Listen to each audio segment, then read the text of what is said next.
रक्षाबंधनाला बहिणीला भेटण्यासाठी निघालेल्या भावाचा अपघाती मृत्यू। बदनापूरमध्ये शाळेच्या बसच्या चाकाखाली सापडून 48 वर्षीय इसम ठार।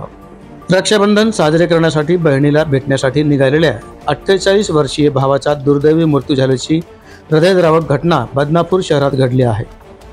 करमाडजवळील जळगाव जिल्हा संभाजीनगर येथील संजय सुदामराव चंदनपाट वय 48 वर्ष हे सोमवार दिनांक 11 ऑगस्ट रोजी सकाळी 8:30 ते 9च्या सुमारास जालना दिशेने जात होते।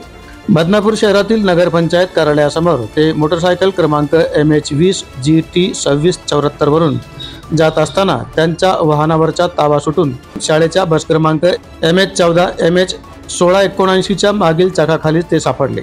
अपघात एवढा गंभीर होता की घटनास्थळीच त्यांचा मृत्यू झाला।